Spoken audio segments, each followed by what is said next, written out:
Glória a Deus. Quem está com fome por Jesus, faz barulho onde você está. Glória a Deus. Você consegue ficar de pé? Eu sei que a gente já teve nosso momento de louvor, de adoração, mas eu quero poder hoje, antes de entrar na palavra, entrar no momento de oração com você, tudo bem? E enquanto você se prepara para orar, eu quero dizer que é uma alegria eu poder estar aqui com vocês, Advec, Sorocaba. Quem está feliz aqui hoje? Você tá com expectativa que Deus vai fazer algo incrível hoje à noite?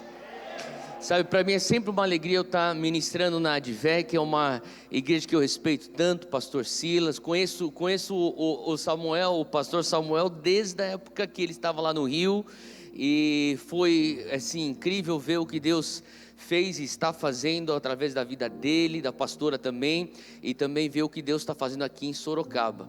Então para mim é uma alegria, uma honra eu poder estar aqui com vocês, e eu quero honrar também aos seus líderes por estarem fazendo algo que eu sei que o Brasil está sendo impactado. Você crê nisso? Será que você consegue honrar os seus líderes, os seus pastores, onde você está aqui hoje? Aplauda Jesus pela vida deles.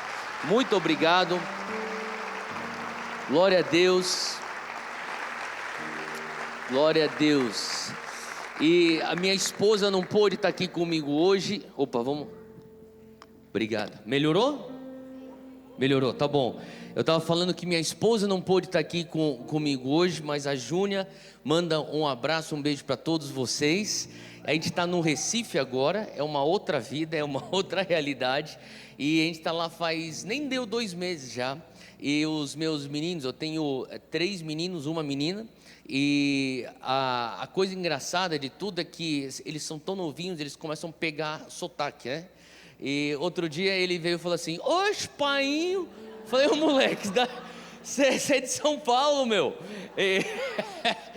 E daí o outro falou, a Júnia perguntou para ele lá antes de a gente jantar, a gente estava para orar: "Quem que é o teu amigo aí que você conheceu, teu melhor amigo?" Ele falou assim: "Arthur". Falei: "Não é Arthur". E daí a minha esposa é do Rio, né? Ela falou assim: "Arthur". Eu falei: "Não, é Arthur". Então eu não sei qual vai ser a mistura, porque eu sou paulistano, e a Júnia é do Rio, e os meninos agora lá do Nordeste vai fazer toda uma salada de sotaque. Mas a gente está curtindo ver o que Deus está fazendo lá no Recife. E o Brasil, eu falo para as pessoas, a gente que tem a oportunidade de viajar ao Brasil, o Brasil é 30 países dentro de um território nacional. E eu tenho me alegrado ver que Deus está fazendo uma coisa incrível, não é só em São Paulo, não é só em Sorocaba, não é só no Rio, é em todos os cantos do nosso Brasil. E existe algo especial acontecendo na nossa geração.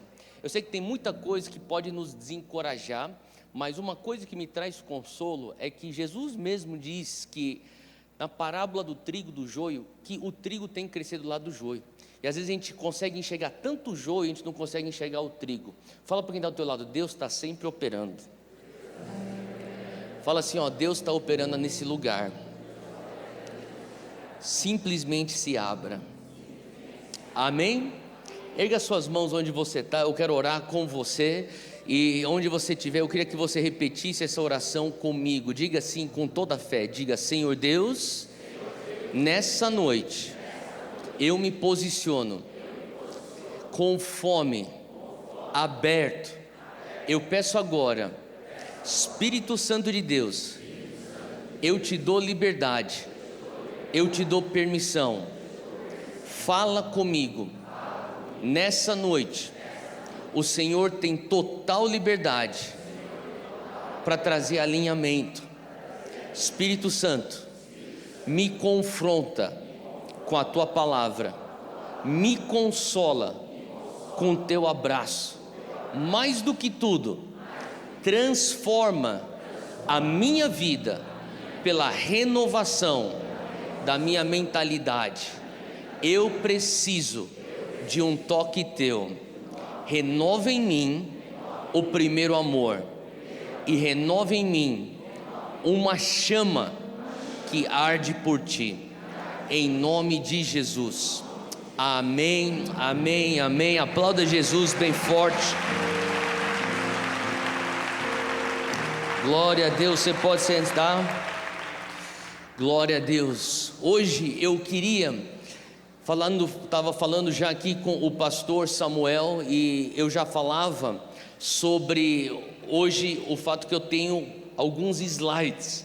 Você está com o teu caderno aí ou com um bloco de anotações? Pega aí teu bloco de anotações ou teu caderno. Quantos aqui são famintos por avivamento? Você é faminto por avivamento? Hoje eu quero falar um pouquinho sobre avivamento, se tudo bem por você. Tudo bem? Avivamento é uma das minhas grandes paixões e eu queria falar sobre algo que nós cremos que Deus fará na nossa nação. Você crê que Deus vai derramar um avivamento sobre o Brasil? Eu creio que Deus já está se movendo pelo Brasil. A gente pode ter diversas definições de avivamento, mas ao mesmo tempo que nós temos essas diversas definições, a gente também entende que, sabe, ao longo da história da igreja existem certos padrões. E hoje eu quero falar um pouco sobre aquilo que a gente observa na palavra e aquilo que a gente observa também na história da igreja de Jesus Cristo, a qual nós somos parte. O que seria então um avivamento? Porque muitas vezes eu estou vendo jovens viajando para lá e para cá e eu vejo todo mundo falando, nós cremos por um avivamento.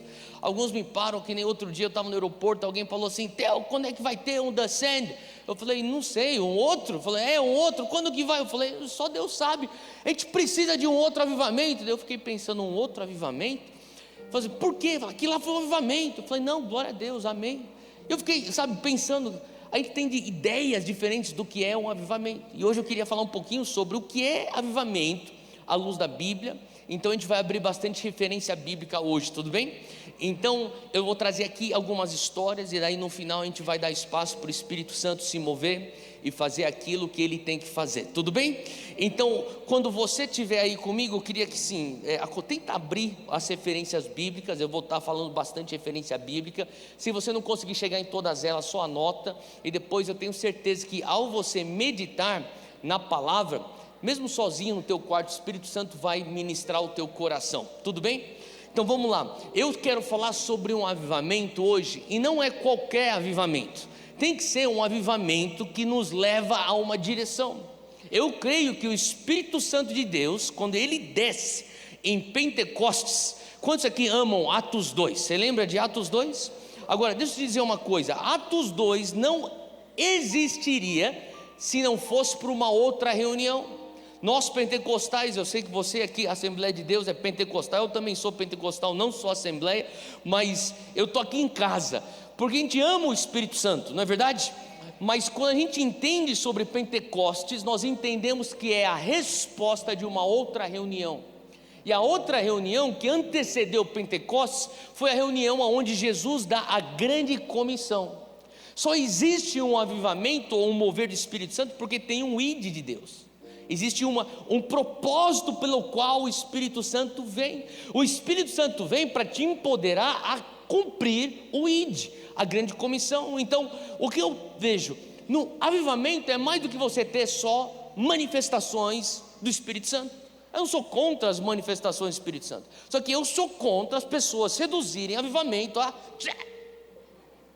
só isso. Não é avivamento.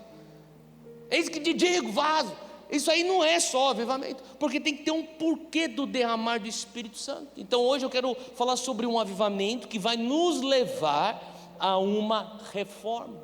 Porque ao longo da Bíblia, quando o Espírito Santo se move, não fica recluso às quatro paredes da igreja, toca a nossa nação. Eu queria que você entendesse algo. Nós estamos hoje, 2024, existe um estudo que foi publicado em 2022, pela FGV, Fundação Getúlio Vargas, e esse estudo diz que em 2032, até o final de 2032, pela primeira vez na história do Brasil, nós seremos 51% evangélicos. Para pensar nisso, o Brasil com 210, 220 milhões de habitantes, sabe, você começa a entender que com tudo aquilo que está acontecendo, sabe, no Brasil, você tem o crescimento da igreja pentecostal, o crescimento evangélico, e ao mesmo tempo que a gente comemora o crescimento numérico, nós estamos também pensando, mas o que será da nossa nação? Porque não é um pouco, sabe, hipócrita o fato que a gente tem uma igreja tão grande e um Brasil que ainda precisa de tanta coisa ser resolvida? Porque que adianta uma igreja gigante sem a gente conseguir resolver a questão da corrupção, a questão da pedofilia, a questão do racismo? Como que a gente consegue falar, mas tem uma igreja que hoje é a maioria? Então, um avivamento, ele deve culminar numa reforma. Então, se você estiver anotando comigo hoje, eu queria que você, aproveitasse aí e abra no capítulo mais, talvez, conhecido quando a gente fala de avivamento, é Atos 2, e no versículo 2 diz o seguinte, Atos 2, versículo 2 fala, de repente, fala comigo, de repente. O avivamento, se você estiver anotando, anota isso aí, existe um elemento surpresa para o avivamento. A gente dá a Deus todas as condições, só que nós não sabemos quando Ele derrama o Espírito Santo. De repente, eles estavam lá esperando, porque Jesus falou, vai lá e espere, lá no cenáculo, eu enviarei a promessa. Eles estão esperando, mas mesmo eles esperando, foi um de repente. Existe um elemento surpresa. Diz aqui que veio do céu um som, como de um vento impetuoso, e encheu toda a casa onde estavam assentados. Fala comigo, um som. É a segunda marca que eu quero trazer. O avivamento, ele tem um elemento surpresa, tudo debaixo da soberania de Deus. O avivamento, ele tem um som. Um dos grandes avivamentos se chama Grande Despertar. Aconteceu em 1700 e bolinha, no Reino Unido, na Inglaterra, onde 3 homens se levantaram: John Wesley, o seu irmão Charles Wesley, e o outro pregador amigo deles, George Whitefield. Alguém já ouviu falar do metodismo ou da igreja metodista? Começou com esses caras. E John Wesley, o grande pregador, ele tinha do seu lado o seu irmão Charles. Só que as pessoas falavam que era a combinação das músicas de Charles, porque Charles era um compositor, era um músico. Então assim, a gente sabia que o som do avivamento era as canções de Charles Wesley seguidas pelas mensagens de John Wesley. Então o avivamento, ele tem um som. Existe algo que você que está andando no evangelho, quem aqui está no evangelho há mais de, 20 anos, levanta a mão, você está no evangelho há mais de 20 anos, tá bom, existe um som que saiu de Belo Horizonte há uns 20, 25 anos atrás, com o mover do Espírito Santo, você remete àquilo. Tem um som que, se você está no evangelho há mais de 30 ou 35 anos, você vai lembrar do movimento de comunidades. Existe um som de pessoas que compõem canções que até hoje, a Único, quem aqui já ouviu falar da música A Único? É algo que remete à época das comunidades. Existe um som para os moveres de Deus. A Bíblia fala aqui que veio um som de repente, e diz aqui também que línguas de fogo pousaram sobre cada um deles. Fala comigo, fogo. Tem um elemento surpresa, tem um som. Número 3, tem um fogo. O fogo é o sinal do mover do Espírito Santo. E eu quero dizer, a quarta acontece quando eles saem de lá, quando eles começam a se mover nos sinais e maravilhas, no dunamis. Fala comigo, poder. Então são as 4 características que a gente precisa entender. Isso aqui marca avivamento: elemento surpresa, som, porque um avivamento tem que ter música, tem que ter um som, tem fogo e tem poder. Quando nós falamos sobre o Pentecostes de Deus, só existe Pentecostes porque teve antes a grande comissão. E quando a gente fala sobre, avivamento, tem um movimento. Qual que é esse movimento? Não é de tirar-nos da terra para nós subirmos para o céu. Isso aí não é um avivamento. O avivamento, na verdade, o caminho oposto. Tem a ver com a oração que Jesus ensinou a todos nós fazermos. Quantos que lembram da oração do Pai Nosso? Você lembra da oração do Pai Nosso? Olha só o que está escrito lá em Mateus 6, diz: Pai nosso que estás nos céus, santificado seja o teu nome. Presta atenção agora. Que venha o quê? O teu reino, seja feita a tua vontade, aonde? Assim em Sorocaba, como estás nos céus. Não é isso? Existe um movimento nisso. O movimento disso é do céu para a terra. Obrigado. Trouxeram aqui. Bom, agora está tarde o livro. Eu trouxe livros, tá? Fala para quem está do teu lado, não se esqueça. O pastor Theo tem um livro para mim, e você vai ser usado por Deus para me abençoar com a compra e com o meu presente. Amém? Quem concorda com essa oração? Bom, o Espírito Santo acabou de ver, então não minto para o Espírito Santo lá no final. Tá bom, eu não vou nem interromper para falar do livro, mas enfim, os livros são bons, tá? Então garanta lá. Tá? O movimento é do céu para a terra. Faz sentido o que eu estou falando? Não é eu quero sair daqui. Eu sei que eu comecei a perceber isso no final das últimas eleições presidenciais. Alguns jovens desesperados: meu Deus do céu, agora o que vai acontecer? Eu falei, eu também não estou muito feliz com o resultado das eleições, mas para que tanto desespero? Agora Jesus tem que voltar. Eu falei, mas por que Jesus tem que voltar? Porque vai acabar, tudo vai acabar. Então quer dizer, o pessoal está trancado nos porões das igrejas evangélicas, orando e clamando Maranata. Não vai estudar, não vai casar, não vai trabalhar, não vai fazer dinheiro. Aí você fica aqui esperando. Quando o avivamento não é um escapismo, você sair daqui para ir para um lugar. E sim, eu acredito que um dia eu vou para o céu. Eu sim acredito que se você é nascido de novo, você também vai para o céu. Mas o que eu entendo é que o avivamento tem esse movimento. Isaías 64, anote isso aí, versículo 1. O profeta, ele traz aqui uma oração que nos leva a entender avivamento. Ele diz assim: ó, se rasgasse os céus e descesses, se os montes tremessem na tua presença. Sabe o que ele está dizendo? Rasga o céu, desce. Não é rasga os céus e me leva. Não, eu preciso do Senhor vindo aqui. Avivamento é a chegada de Deus. A chegada de Deus.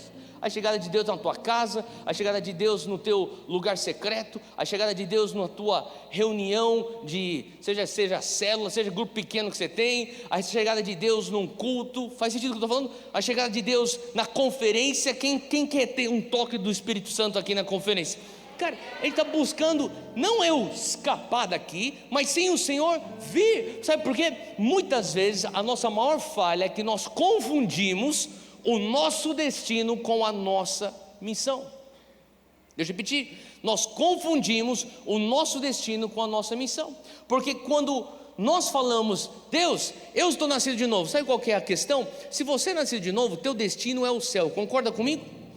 O céu é o teu destino, mas o céu não é a tua missão. Agora, qual seria a minha missão? Como você está vendo aqui, a tua missão é você trazer o céu para a terra. E quando eu não entendo a minha missão, eu penso que o céu é a minha missão. A tua missão não é o céu. Essa seria uma missão impossível. Por isso que lá em Efésios capítulo 2, versículo 8 e versículo 9, o apóstolo Paulo, ele nos fala que salvação é um dom de Deus, é um presente de Deus, porque você não conseguiria cumprir essa missão, o mais talentoso, ungido que fosse. Não, é pela graça, mediante a fé, para que nenhum homem venha se gloriar. Faz sentido o que eu estou falando? Então você já sabe que Ele não te daria uma missão impossível. Então o teu destino é o céu. Quem aqui é nascido de novo? Levanta a mão. Você é nascido de novo? Tá. Então você já vai para o céu. Agora a pergunta é, enquanto você não for para o céu, o que você vai fazer? O que você vai fazer?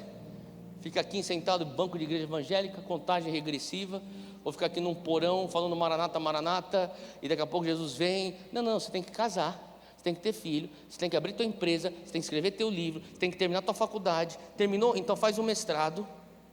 Faz o que eu estou falando? Pega um doutorado, aprende outro idioma, pega teu dinheiro, vai viajar, leva teus filhos para conhecer museu. Faz sentido o que eu estou falando? E começa a ser Daniel, a ser Esther, a ser José. Pessoas que debaixo de tiranos, pessoas debaixo de pessoas perversas, conseguiram trazer o céu na terra. Daniel trouxe o céu na Babilônia, José trouxe o céu no Egito, Esther trouxe o céu para o Império Persa, lugares aonde estavam totalmente anti-reino de Deus. Você pode falar assim, Theo, mas olha o estado da nossa nação. É que nós precisamos trazer o céu, e é disso que eu quero falar, porque o primeiro ponto do avivamento é esse. Eu tenho 3 fases para falar, isso aqui é tudo introdução. Você está pronto? Agora bota aí, 1, 2, 3. A primeira fase do avivamento, você está pronto para isso? A primeira fase do avivamento é o despertamento dos santos. Quem aqui é santo em Jesus? Levanta a mão. Você é santo em Jesus? Tá bom. Você começa com o avivamento. O avivamento não vai começar a não ser pelo despertamento dos santos. Aonde que é o início do mover de Deus? Aqui, no despertamento dos santos, é quando a igreja volta ao primeiro amor. Não foi isso que Jesus falou para a igreja de Éfeso? Apocalipse capítulo 2, versículo 4. Ele está falando isso para a igreja dos Efésios. Ele fala assim: isso eu tenho contra ti. Vocês, Efésios, uma igreja que era apostólica, uma igreja que estava com muita coisa acontecendo, vocês perderam o primeiro amor. Na verdade, sabe, tem uma versão que diz: eu conheço as suas obras, vocês perderam o primeiro amor. Sabe o que Deus está procurando? Não é só uma igreja que está em atividade. Eu não sou contra a atividade, eu estou bem ativo. Faça bastante coisa para o Senhor, mas não perca o primeiro amor. Faz sentido. Você lembra quando você conheceu Jesus, você chorava na presença de Deus, você não via o tempo passar quando você estava diante dele? Falei assim: não perca isso, proteja isso. E às vezes as nossas frustrações com igreja, com pessoas que estão dentro da igreja mesmo, faz você perder o primeiro amor. Proteja teu coração, não permita com que esse primeiro amor venha a ser perdido. Porque se você está sonhando com avivamento, sabe de uma coisa, que vai começar com a igreja. 1 Pedro capítulo 4, versículo 17, anota essa referência também, depois você lê em casa. Fala aqui que o juízo, ou a ocasião é chegada de começar o juízo pela casa de Deus. Se você sonha em ver uma revolução, uma limpa, presta atenção, se você sonha, eu quero ver uma limpa no Brasil. Alguém já orou isso ou não? Sim, só eu oro isso aí? Quem aqui já orou? Deus, eu quero que o Senhor venha limpar o Brasil. Você orou isso já uma vez? Alguma vez você já orou isso? Deus limpa o Brasil? Tá bom, então deixa eu falar uma coisa. Olha o que o versículo diz: é chegada a ocasião que o julgamento ou o juízo comece pela casa de Deus. Deus não vai limpar a nação brasileira sem começar a expor o lixo da igreja brasileira. Vai começar. Então, quando você começa a ver os escândalos vindo à tona, fala: opa, Deus está começando a limpar. Ele está fazendo o que nem eu como um pai faço para os meus filhos. Eu entro às vezes, meus dois mais velhos, eles dividem quarto. Cara, você pensa, um menino de 8 anos e outro de 7 anos. Imagina a sujeira que fica lá. Quando eu abro lá, eu vejo lá chuteira, meião de 2 semanas atrás, camisa suada que já secou. Eu começo a ver aquelas coisas e falo assim: vocês estão loucos, vamos limpando. Daí começa, joga, essa aqui tá, roupa tá suja, tá bom, então vai pôr. E você começa a ver a sujeira saindo do quarto. Para mim, sabe o que é um sinal? Vai ter limpeza em breve nesse quarto. O que eu estou querendo dizer é: você clama por limpeza no Brasil, você vai começar a ver sujeira vindo à tona. Ele diz aqui, começa com a casa de Deus. Segundo Crônicas 7, versículo 14. Você conhece esse versículo? Diz assim, segundo Crônicas 7, 14. Anota isso aí também. Se o meu povo, que se chama pelo meu nome, isso aqui é Deus falando. Se o meu povo se humilhar, se o meu povo orar, me buscar, converter-se dos seus maus caminhos, então eu ouvirei da terra, dos céus, e eu sararei a sua terra. Para pensar isso, Deus está olhando para uma terra que precisa ser sarada. Quem concorda comigo que o Brasil precisa ser sarado? Você concorda comigo que o Brasil? Tá bom, então Deus está olhando para o Brasil, a criação dele. Deus está olhando para a África, a recriação dele. Deus está olhando para a Austrália, é a criação dele, é a terra de Deus. Ele fala assim: olha, eu vou sarar a terra, mas para eu sarar a terra, sabe o que Deus está falando? Ele não está cobrando: STF, vocês precisam fazer isso para eu poder sarar o Brasil. Ele não está cobrando isso. Brasília, políticos, não. Ele não está falando: ei, Elon Musk, você que é um bilionário, faça alguma coisa aqui. Não, ele está falando: cadê o meu povo, que se chama pelo meu nome? Porque se vocês se humilharem, se vocês buscarem, então eu vou perdoar o pecado do Brasil e eu sararei a terra.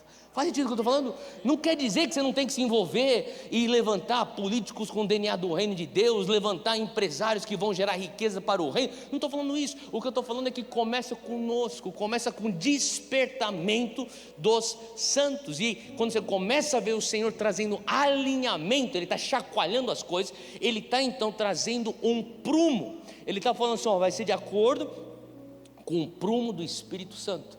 E quantos aqui já tiveram no momento de avivamento pessoal, onde parece que você cresce tão rápido espiritualmente. Você já teve isso na tua vida? Parece que assim, aquela coisa que você cresce em meses, levaria fora de um avivamento, talvez anos para você crescer espiritualmente. Sabe o que quer dizer isso? Fala comigo, aceleração. Sabe o que é avivamento? Se você quiser, anota essa fórmula. Avivamento nada mais é do que alinhamento mais aceleração igual avivamento. O que quer dizer isso? O Senhor começa a trazer primeiramente um alinhamento. É que nem um carro de Fórmula 1. Você já assistiu aquela série da Netflix da Fórmula 1? Alguém já assistiu? Eu estava assistindo aqui a série lá, aquela câmera que fica assim bem atrás do capacete. Você começa a ver que o piloto, ele entra na curva, ele começa, e daí você escuta o motor reduzindo a marcha, ele reduz a marcha, ele entra na curva, ele pega o alinhamento assim, ó, da reta, e de repente você escuta subindo. Eu estava assistindo, o Espírito Santo falou comigo, isso é avivamento. Eu falei, como assim, Deus? Eu falei assim, eu tenho que te alinhar antes de te acelerar. Então, se você está falando assim, por que as coisas estão acontecendo? Só parece que está tudo coisa errada vindo à tona. Ele está alinhando. Daqui a pouco ele vai começar a subir a marcha. Sobe 1, 2, 3, 4, 5. Depois, você vai ver uma aceleração na tua vida. Mas antes ele precisa te alinhar. Então, a próxima vez que você assistir uma corrida de Fórmula 1, pense em avivamento. Começa com alinhamento, mais aceleração igual avivamento, porque sempre que avivamento é prometido na Bíblia, gente, presta atenção, sempre que é prometido na Bíblia, sempre existe antes a necessidade de arrependimento. Atos 3, versículo 19, o apóstolo Pedro está pregando diante dos seus conterrâneos, os judeus, ele fala assim, arrependam-se, porque ele falou assim, vocês mataram o Messias, foram vocês que mataram o seu próprio Messias. E os caras estão desesperados, eles começam a perceber, meu Deus do céu, e a gente? O que a gente faz, Pedro? Daí Pedro no versículo 19 fala assim, arrependam-se, voltem-se para Deus, para que os seus pecados sejam apagados, e que venham tempos de refrigério da parte do Senhor. Quantos aqui querem tempos de refrigério do Senhor na tua vida? Você quer? Então, existe então a necessidade primeiramente de arrependimento. Deus, eu quero tempo de refrigério. Só que você não quer mudar a tua vida, não vai ter nenhum tempo de refrigério.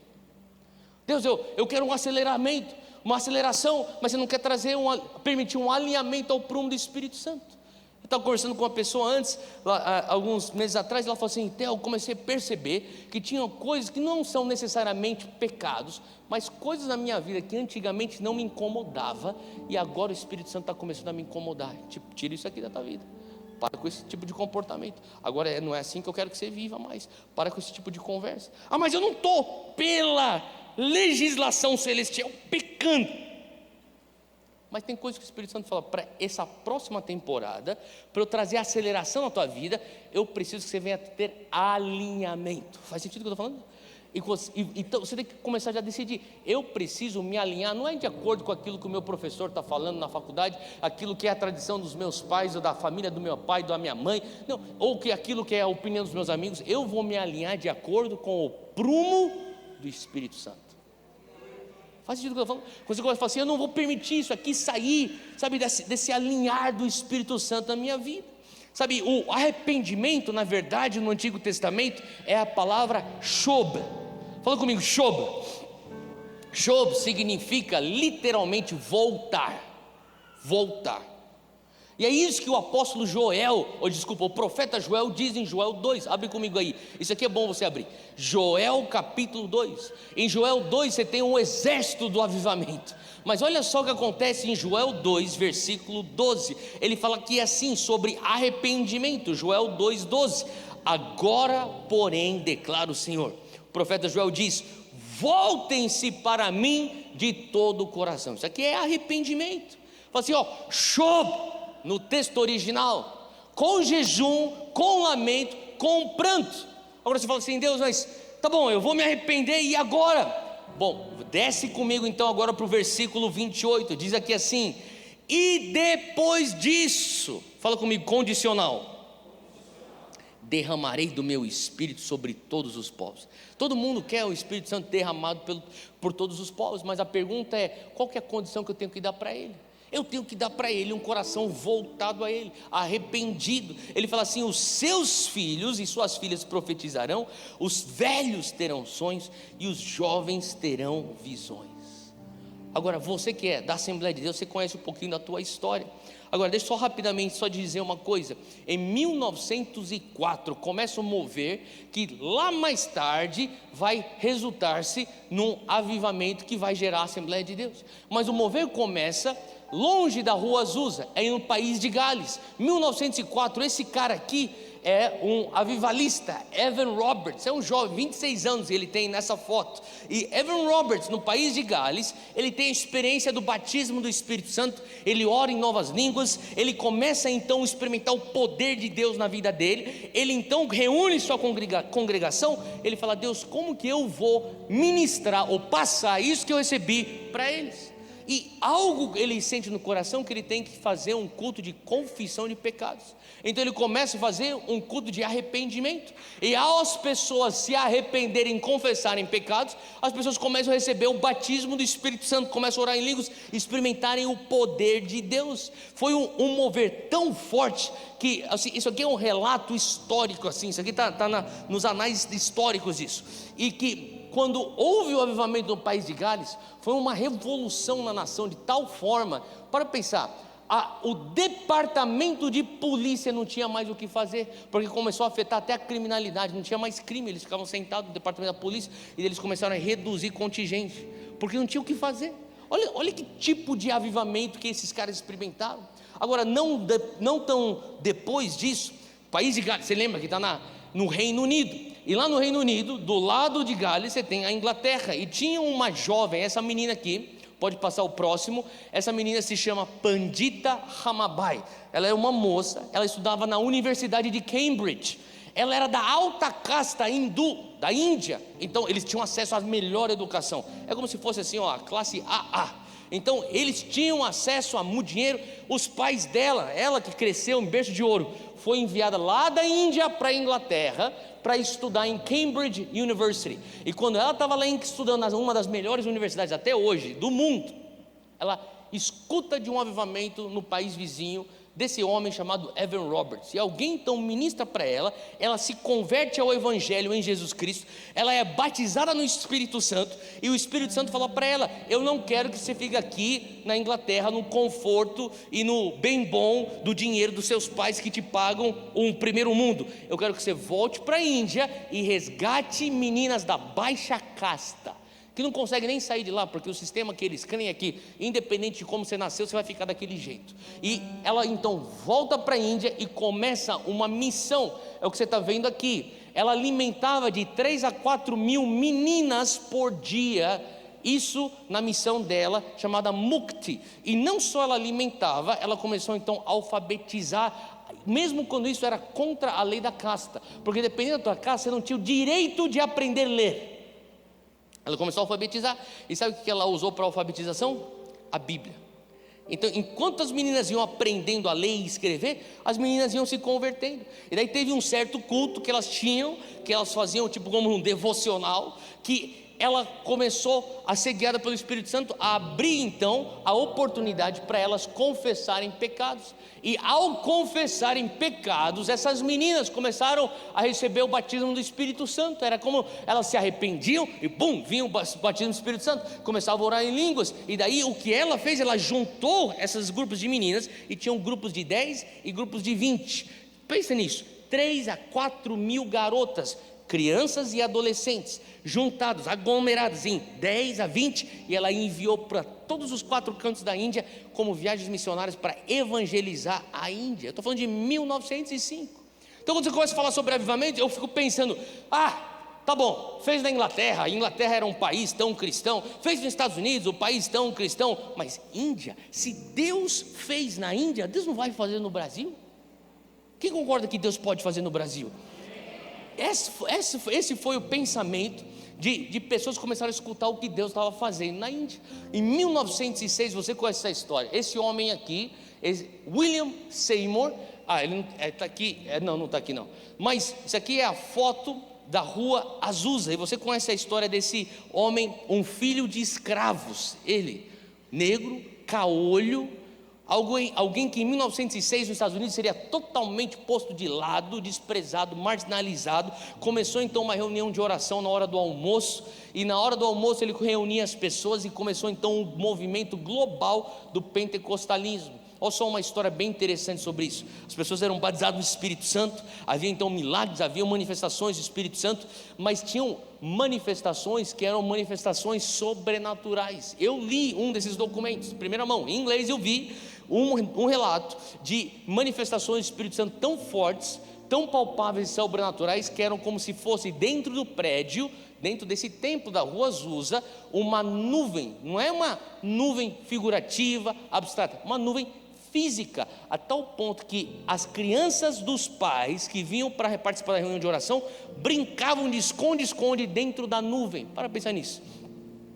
Isso aqui não é uma história, vamos usar força de expressão, não, isso aqui é literal, uma nuvem. Tem relatos de pessoas que vinham para o avivamento da Rua Azusa de todos os cantos do mundo, inclusive aqueles que trouxeram o pentecostalismo ao Brasil, saíram da Suécia, foram para a Rua Azusa, e da Rua Azusa para Belém do Pará. E esses caras, assim como tantos outros que estavam vindo das nações, eles chegavam em Los Angeles e falavam assim: aonde é o avivamento?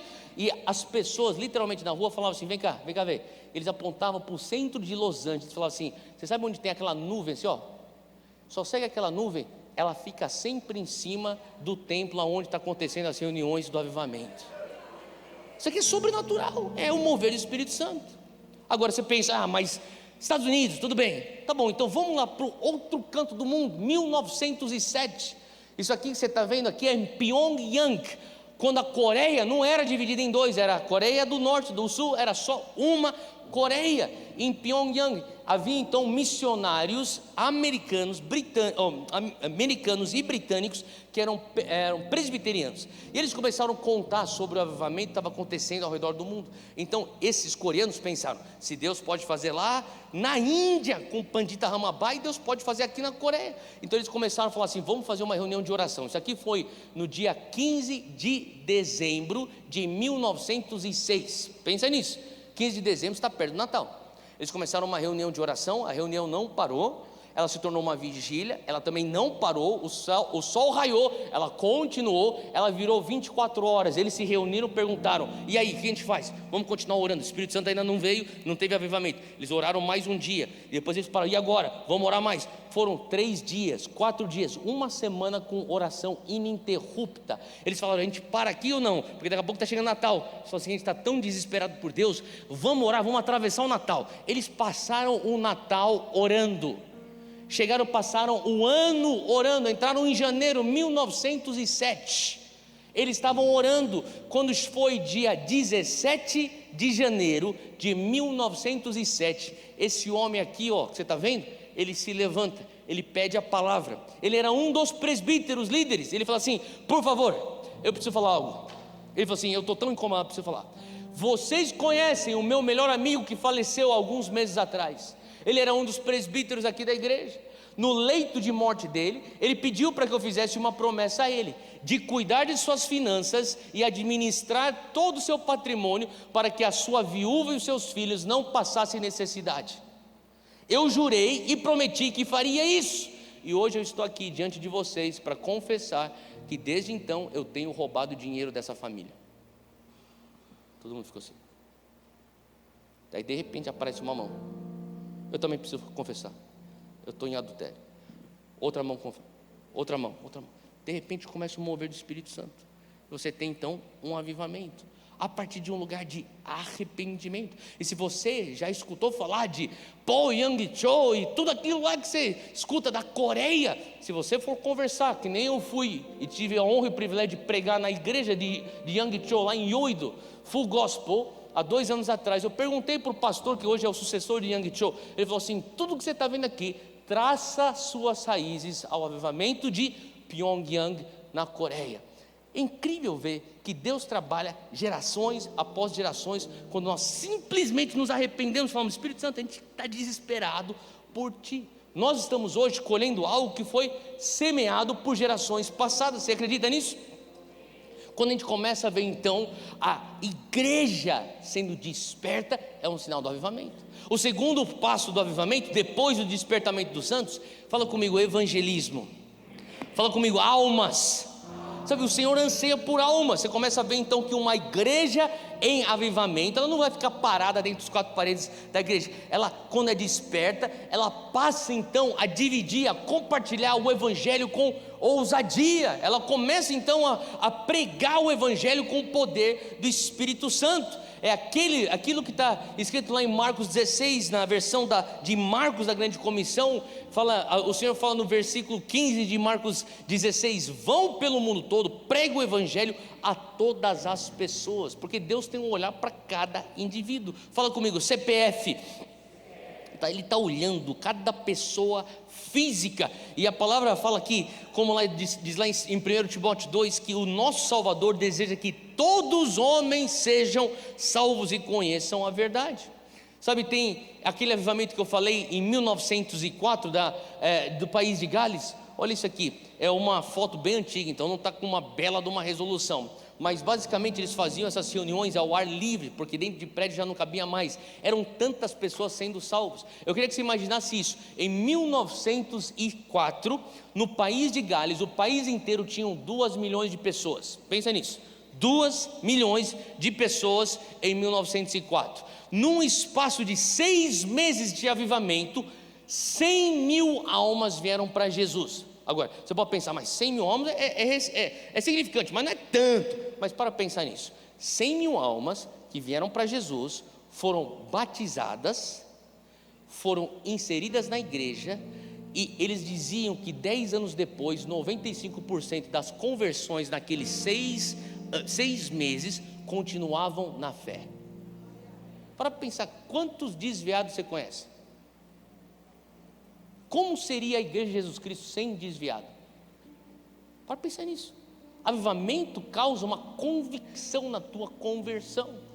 Almas, não só lá, 1948, no norte da Escócia, no arquipélago chamado Ilhas Hébridas, não sei se você já ouviu falar desse avivamento, mas tinha esse homem aqui, ó, que você está vendo, esse homem se chama Duncan Campbell, e Duncan Campbell, ele começou então uma reunião de oração, e ele falava assim que o Espírito Santo, quando ele veio, era tão forte que as paredes tremiam. Pensa nisso, uma reunião de oração onde as paredes tremiam.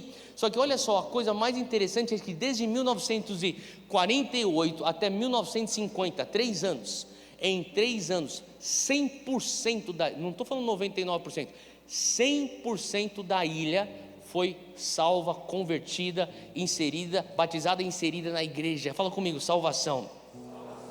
Eu conversava com um jovem de 19 anos de idade, talvez uns 2 anos atrás. Ele falou assim para mim: Theo, quando é que vai ter um outro Descend? Eu falei: eu não sei. E vira e mexe nos aeroportos, o pessoal me para e pergunta: e aí, quando vai ter outro Descend? Eu falei: eu não sei. Só que esse cara aí, ele começou a falar: mas Theo, como é que foi, cara? É incrível, né? O Descend. Quem aqui esteve lá no Descend? Levanta a mão. Alguém estava? Tá bom, alguns estavam lá, tá. Ele falou assim: mas foi incrível, os 3 estádios ao mesmo tempo. Como é que você se sente? Cara, porque nunca antes na história do Brasil aconteceu isso. Eu falei: quantos anos você tem? Eu tenho 19, por isso que você não sabe. Isso não é verdade, nunca antes na história do Brasil aconteceu isso. Olha essa foto aqui. Isso aqui você reconhece, qual é o estádio, né? Maracanã. Eu falei: deixa eu te contar aqui, em 1974, outubro de 74, a Convenção Batista Brasileira trouxe Billy Graham ao Brasil. Billy Graham fez 5 noites no Maracanã. O total das reuniões deu 800 mil pessoas. Só no coral, 11 mil coristas.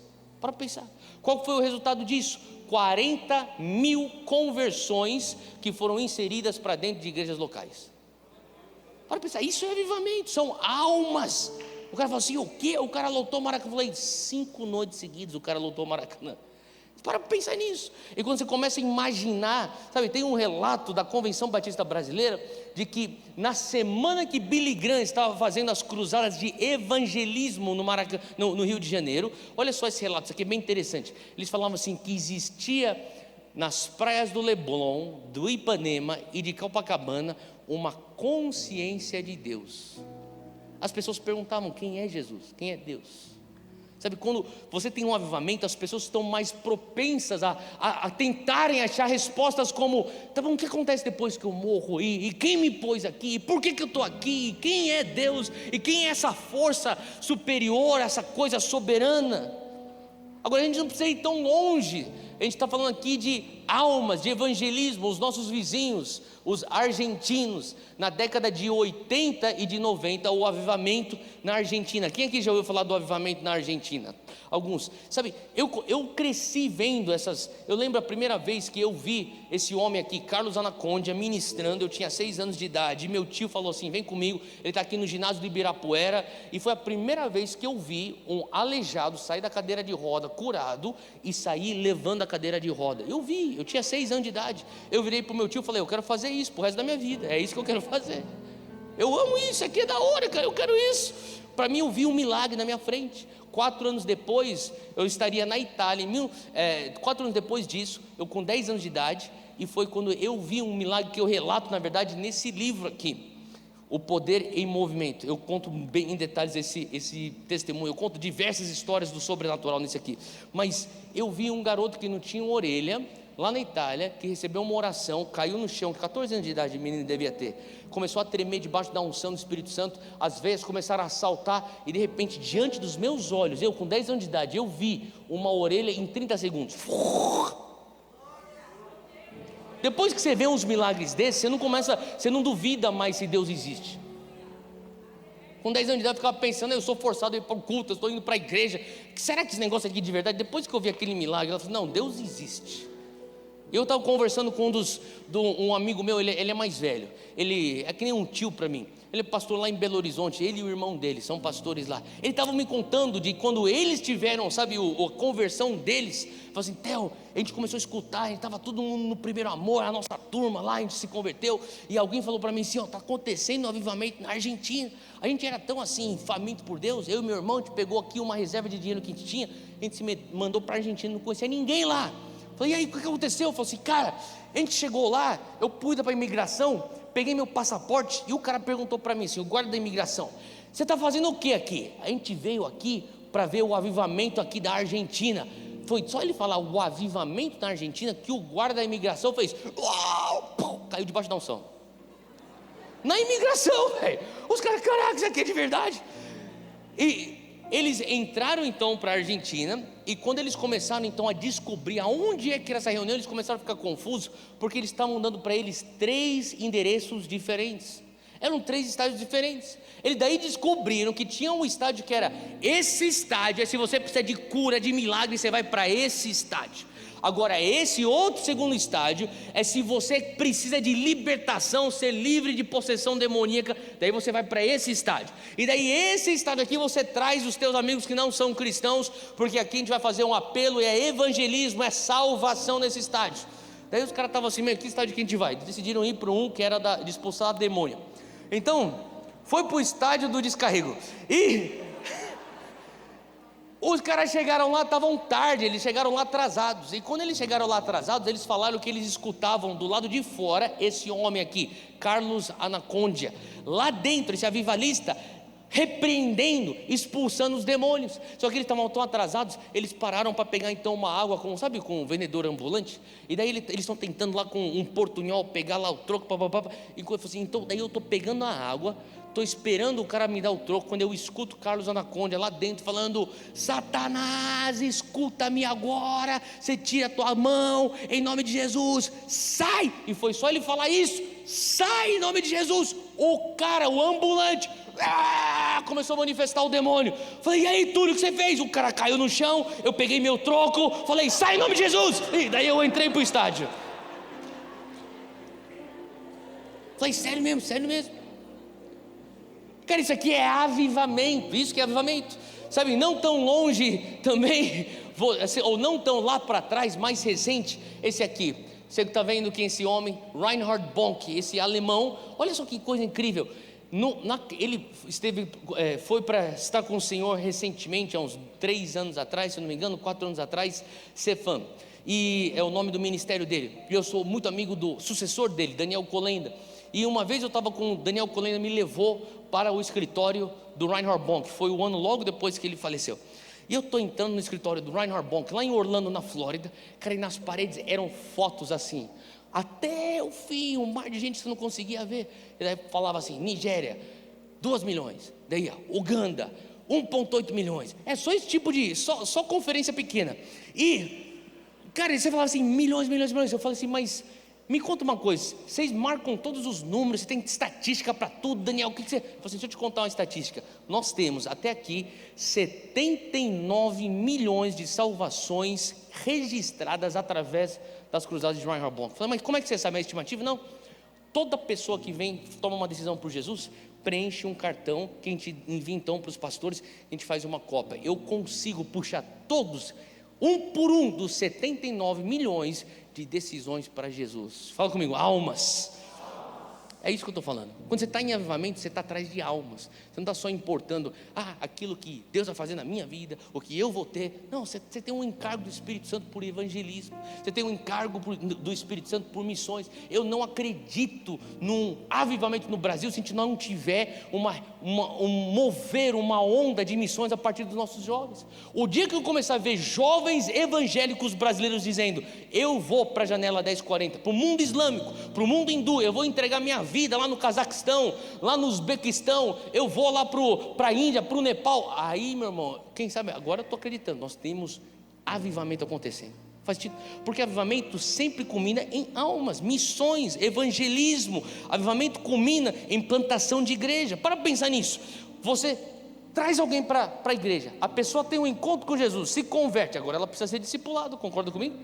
Agora, para ela ser discipulada, ela tem que estar congregando numa igreja. Mas chega uma hora que essas cadeiras daqui não são suficientes. Então a gente vai ter que plantar uma outra igreja. Mas para plantar uma outra igreja, eu preciso formar outro pastor. Faz sentido? Então tem que ter um seminário. E daí você começa a entender por que as denominações têm todas essas estruturas que a gente tem. Porque tem avivamento. É uma coisa puxando a outra. E isso faz então com que o corpo de Cristo venha a crescer e que almas venham a ser salvas. E isso está no DNA do discípulo. Um discípulo que não tem no seu DNA fazer discípulos tem que questionar seu cristianismo.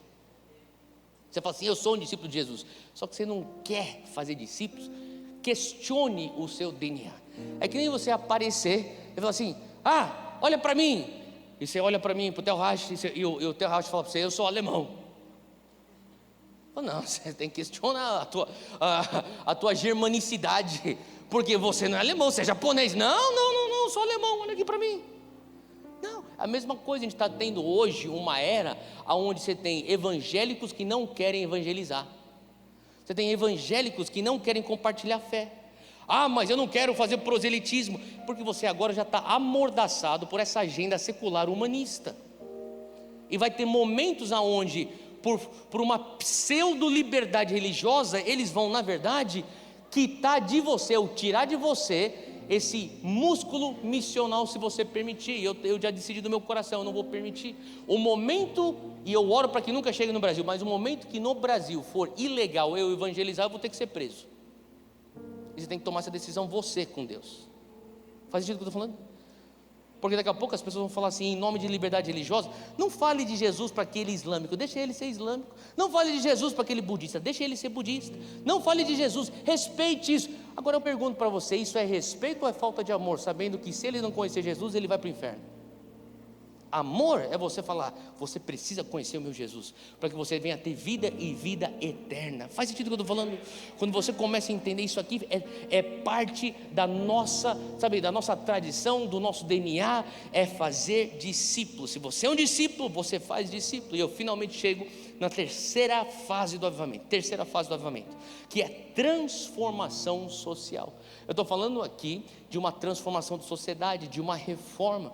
É Mateus 28, 19 a 20. A gente leu Marcos 16, que é a grande comissão, CPF. Agora fala comigo, CNPJ. Quando a palavra diz em Mateus 28, 19, vão e façam discípulos de todas as nações, no texto original é fazer discípulos de toda etnia, de onde você tira a palavra etnia. O que seria etnia? São grupos de pessoas. Sorocaba é uma etnia, o teu bairro é uma etnia, a tua faculdade é uma etnia. Eu estava conversando 2 semanas atrás com um aluno da USP.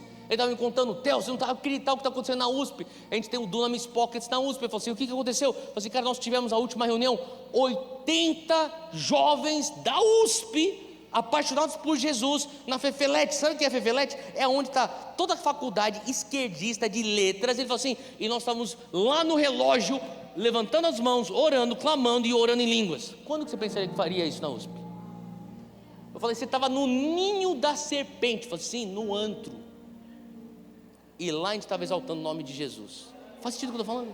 Deus está fazendo alguma coisa. Vocês devem conhecer quem é o Davi Lago. E eu estava conversando com o Davi outro dia. Ele falou assim: ele está fazendo doutorado dele lá em São Francisco. Ele falou assim: Theo, eu queria só dizer o que eu vi para a glória de Deus. Eu falei: o que foi? Eu estava saindo de uma aula do meu doutorado lá em São Francisco, lá no Largo São Francisco, lá em São Paulo, na USP, direito. E ele falou assim: eu escutei um louvor. E quando eu fui dar o escutado que era, eu falei: cara, eu acho que eu reconheço isso. Ele entrou numa sala e falou assim: tinha uns 40. Eu falei: o que vocês são? Dunamis Pockets. Tudo aluno de Direito de São Francisco. Falei assim: é lá que está formando os futuros ministros do STF. Falei assim: cara, é lá que a gente tem que estar. É lá que tem que estar o reino de Deus. Você está entendendo o que eu estou querendo dizer? Agora, o reino de Deus não vai chegar lá se você tiver só com uma mentalidade de Jesus está voltando daqui a pouco, então daqui a pouco ele está chegando, então para que estudar, para que casar, para que trabalhar? Faz sentido? Você fala assim: não, enquanto eu estou aqui nessa terra, eu tenho uma missão de ocupar espaço. E ao fazer isso, você está discipulando nações ou grupos de pessoas. Como é que você faz isso? Versículo 20 diz: ensinando-os a obedecer a tudo que eu lhes ordenei.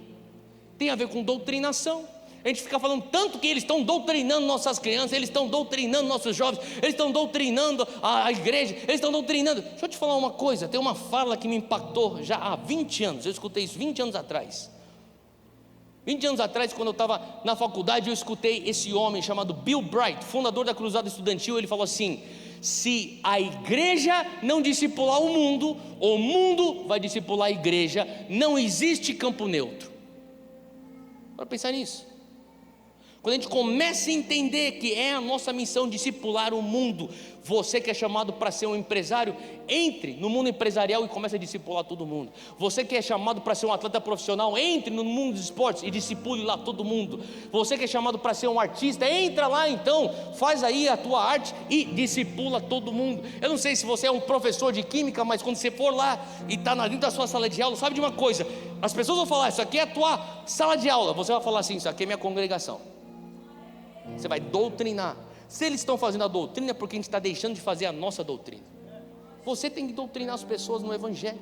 Faz sentido? Não existe defesa, só existe ataque. A melhor defesa é o nosso ataque. Você vai lá e ocupa espaço. Ocupa espaço, é isso que Jesus falou: ocupe até que eu volte. Ele não voltou, então eu e você temos que ocupar. É o que aconteceu com esse avivamento que culmina numa transformação social para fora das quatro paredes da igreja. Olha só esse cara aqui, esse aqui também é um alemão. 1517, um padre chamado Martinho Lutero, que foi usado por Deus para realmente levar uma reforma na esfera da igreja. Mas olha só que interessante, ele começou a ver a corrupção da igreja católica. Ele começou a ver que, cara, é errado você vender indulgência, e é errado manter o povo na ignorância. Então ele faz uma revolta, um ato aqui de protesto. E ele prega então 95 teses na porta da igreja. E esse protesto então dá pra gente o rótulo de protestante. Quem aqui é protestante? Levanta a mão. Você está aqui nessa igreja, você é um protestante, tá bom? Então, por que você é um protestante? Porque você protestou contra a corrupção. É uma boa razão para protestar. Foi justamente isso que aconteceu. Ele protesta contra a corrupção. E ao protestar contra a corrupção, ele nem imaginava que ele não estava só apenas levando transformação para a esfera da igreja, mas ele falou assim: por que as pessoas aqui na Alemanha, esses camponeses, esses agricultores pobres, humildes, estão vindo aqui para a missa, e ele fica escutando um padre, fica fazendo uma missa em latim, ele não entende nada, ele só entende alemão. Só que a Bíblia está em latim, a missa é em latim, e o clero, os padres falavam: não vamos traduzir, porque a gente não pode dar a eles acesso a isso, porque eles têm que ficar voltando para depender da gente para receber. Então Martinho Lutero falou: isso está errado, é por isso que você mantém o povo escravo, burro, e daí você cobra indulgência e faz corrupção em cima deles. Está errado, vamos fazer agora. Vou pegar essa Bíblia, eu vou me trancar lá numa torre, que é o que ele fez em meses. ele pegou a Bíblia, traduziu de latim para alemão. Ele começou então a distribuir, e era o pavor da Igreja Católica ter a Bíblia na mão do povo, porque então a igreja perderia poder, porque a Bíblia liberta, não é isso que a palavra diz? Conhecereis a verdade vos libertar da escravidão mental. Então daí ele nem percebeu, que daí as pessoas voltavam e falavam assim: mas Martinho Lutero, você fez todo o trabalho para traduzir a Bíblia de latim para alemão, só que o povo não sabe nem ler. Falou, então a gente vai começar aqui a fazer escolas. Ele começou então a fazer então escolas para alfabetizar o povo.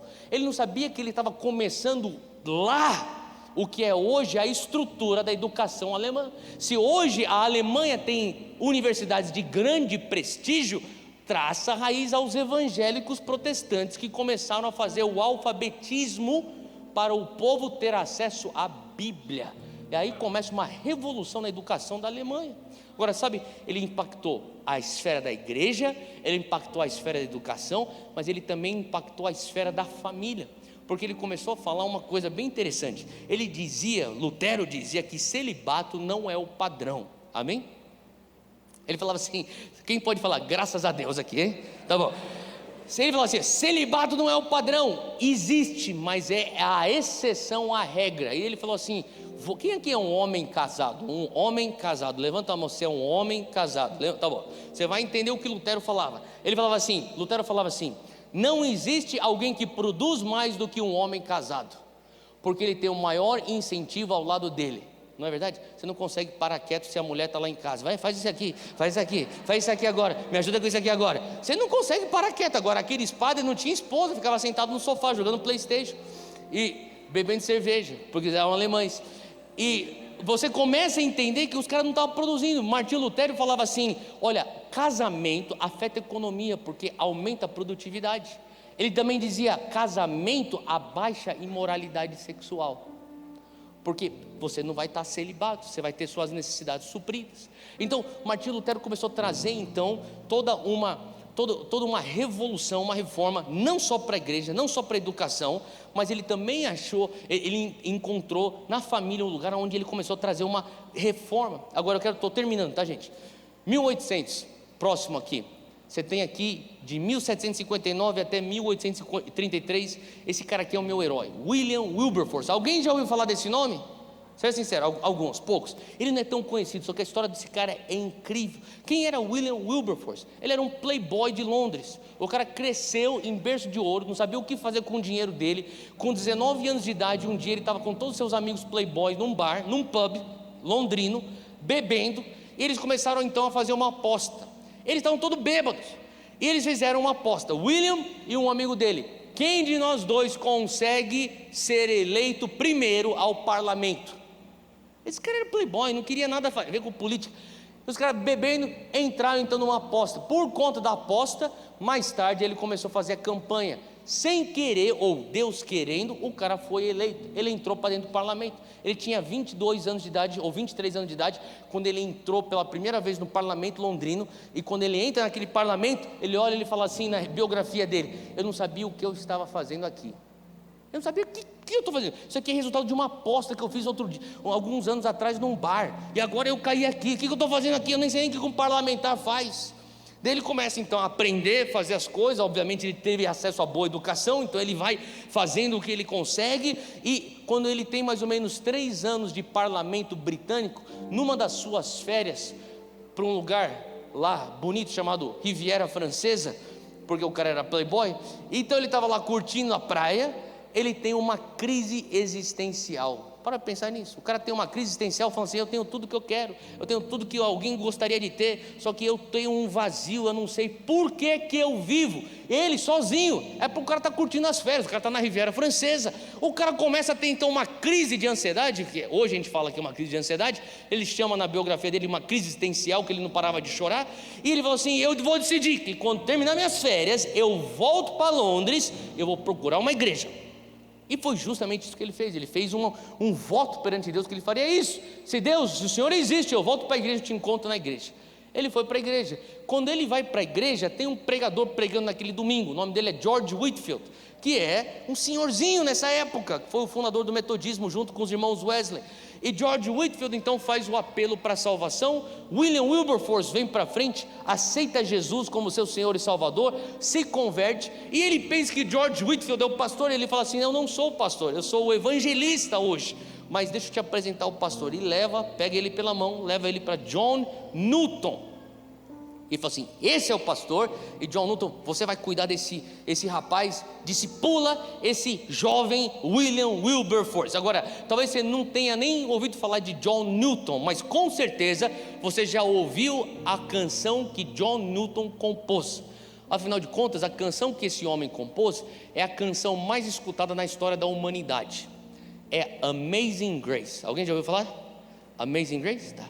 John Newton compôs Amazing Grace. Como é que John Newton compôs Amazing Grace? Quando ele, que era dono de um navio negreiro, ele traficava escravos, quando ele teve um encontro com Jesus, ele se arrependeu dos seus pecados, ele fala assim: Amazing Grace, graça maravilhosa, that saved the wretch like me, que salvou um crápula, um pecador como eu.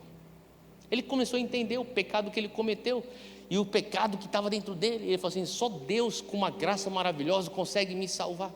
E foi justamente esse homem que mais tarde se tornou um pastor, que agora William Wilberforce está debaixo do pastoreio desse homem. E daí William Wilberforce então fez uma pergunta um dia para o pastor: John, eu não sei porque Deus me pôs dentro do parlamento. John Newton começou a escutar e falou assim: calma aí que a gente vai resolver isso. Ele falou assim: eu vou pedir para você fazer a oração perigosa hoje à noite. Falei: oração perigosa? É uma oração que é perigosa, de fato. Qual que era a oração? John Newton falou assim: William, você vai fazer essa oração hoje à noite. Você vai falar assim: Deus põe no meu coração a dor que dói no teu coração. É só isso. Você só vai orar isso. Ele falou assim: tá bom, eu posso orar. Ele orou. E daí na biografia de William Wilberforce, ele fala que ele acordou o dia seguinte e não sentiu nada de diferente. Ele falou: pastor John, eu não estou sentindo nada diferente. Ele falou assim: continua orando toda noite isso. Ele orava toda noite: põe no meu coração a dor que dói no teu coração. Ele falou assim: eu não senti nada diferente até mais ou menos a segunda semana de fazer essa oração todas as noites. E um dia eu estava andando pela rua, como eu sempre fiz, e teve alguma coisa que me incomodou. Eu vi um homem preto passar na minha frente, ser maltratado por um homem branco, e aquilo me incomodou. Eu falei: por que me incomoda? Eu tenho escravos, por que isso tem que me incomodar? Daí ele falou assim: John, pastor John, está me incomodando o fato que nós tratamos nossos irmãos negros diferentemente do que nós tratamos nossos irmãos brancos. Ele falou assim: essa é a dor que dói no coração de Deus, que Ele pôs no teu coração. Quem sabe é para um tempo como este. Ele sabe o que ele declara? Esther capítulo 4 versículo 13 para William Wilberforce: quem sabe não é para um tempo como este que Deus te fez e te pôs no trono. Você está no parlamento para isso. Então ele começa um projeto de lei para abolicionista, um projeto de lei anti-escravidão. Ele tenta para entrar com esse projeto de lei para ser aprovado no parlamento e dá de cara com a porta. Pum! Rejeitado, primeira vez. Cara, você está maluco? Isso aqui vai afetar a nossa economia, isso aqui vai fazer um colapso no Império Britânico. Rejeitaram. Ele volta e fala assim: Deus, o que eu faço? Ele, encorajado a continuar trabalhando nesse projeto de lei, ele melhora o projeto de lei, ele tenta de novo. Ele faz uma moção, segunda moção, rejeição, terceira moção de lei, quarta, rejeição. Depois de 4 vezes rejeitados, ele falou: eu tenho que ter uma estratégia. Ele se juntou então com alguns amigos. Olha só o que eles fizeram. Esses amigos dele, todos cristãos, eles falaram assim: nós vamos dedicar todo final de semana por essa causa anti-escravidão. O que eles faziam? Eles viajavam, pegavam seus finais de semana, viajavam pelas paróquias anglicanas em toda a Inglaterra e falavam: eu posso ter uma palavra, pastor? E eles davam palavra para ele e falavam assim: quem aqui tem escravos? Levanta a mão. Daí as pessoas levantavam a mão. Isso aqui são pessoas cristãs da igreja anglicana. Daí eles levantavam: vocês estão em pecado. Todo mundo em choque. Não é minha opinião, é o que Deus fala. Abre aqui a Bíblia. Eles abriam a Bíblia e falavam assim: eu também tinha escravos, mas eu libertei meus escravos. Eu entendi que eu estava fazendo é pecado. Vocês também precisam se arrepender. Eles faziam isso todo final de semana por 20 a 25 anos, todo final de semana. Ele começou a entender que não adiantava ele legislar moralidade.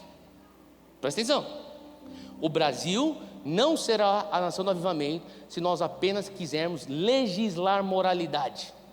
ele começou a entender que legislar a moralidade serve quando, depois de você ter doutrinado a moralidade e discipulado a igreja, aí você pode legislar para proteger a moralidade que já existe inerente no crente. Faz sentido o que eu estou falando? Então ele começou a falar assim: eu tenho que discipular, tenho que discipular, tenho que discipular, tenho que discipular, tenho que ensinar. Eles fizeram isso até chegar numa massa crítica. Mas pasmem, Wilberforce, ele em 1833, como você está vendo aqui, ele morre. E antes de morrer, ele tenta a última vez, e agora, por conta do trabalho de 20 a 25 anos dos amigos dele, a Inglaterra já tem um movimento abolicionista, porque eles começaram a fomentar isso no tete a tete, 1 a 1. Então agora a pessoa está falando: realmente, a gente não pode ter mais escravo, não pode ter mais escravo. Ele foi gerando isso há 20 e poucos anos. E ele fala: agora eu vou conseguir passar a lei, porque existe pressão popular. Ele entra para passar a lei, bum, rejeitado. Ele morre em 1833.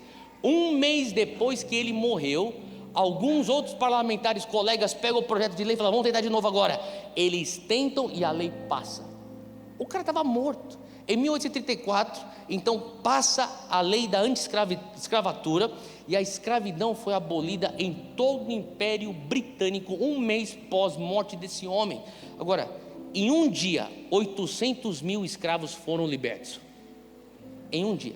Agora, você lembra da tua aula de história no colégio?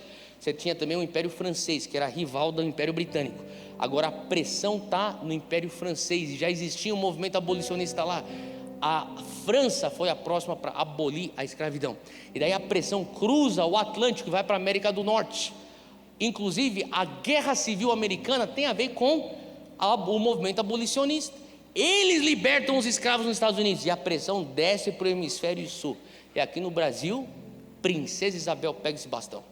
E se hoje nós não temos no Brasil, e nem nesses lugares que eu acabei de mencionar, que seria o Ocidente, nenhuma lei que permite escravos, é porque um jovem evangélico cheio do Espírito Santo, William Wilberforce, entendeu que se avivamento é avivamento genuíno, não fica preso dentro das 4 paredes da igreja, tem que sair e tem que ocupar o espaço que Deus me pôs. Faz sentido o que eu estou falando?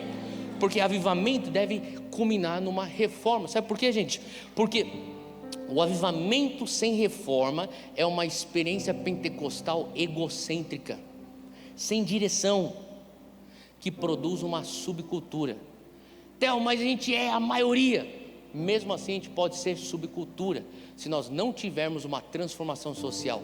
Deus não chamou a igreja de Cristo a ser uma subcultura, o Senhor nos chamou a sermos contracultura.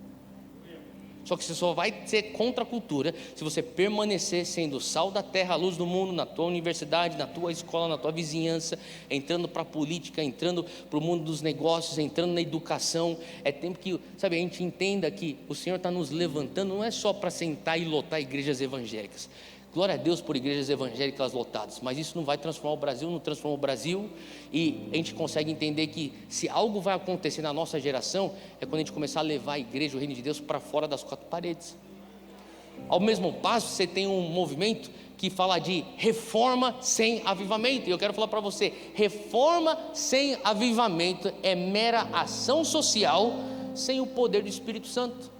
E sem foco na vida pós-morte aqui da terra, sem foco na eternidade. O Senhor está procurando uma geração que vai andar em avivamento e reforma.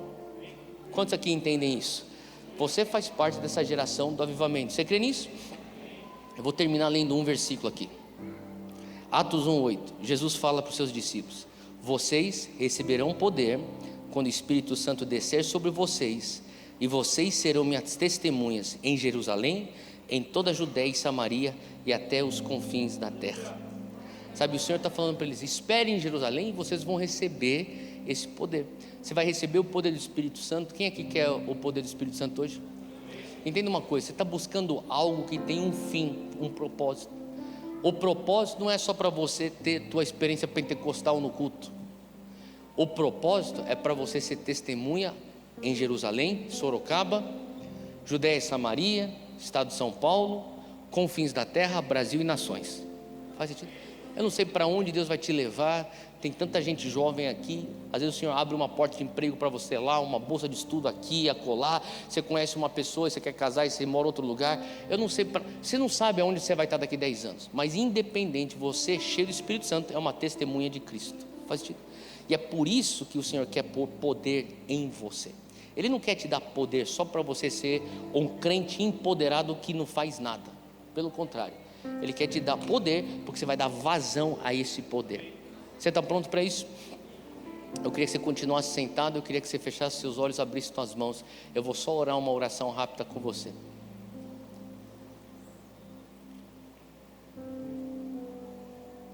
Foca no Espírito Santo.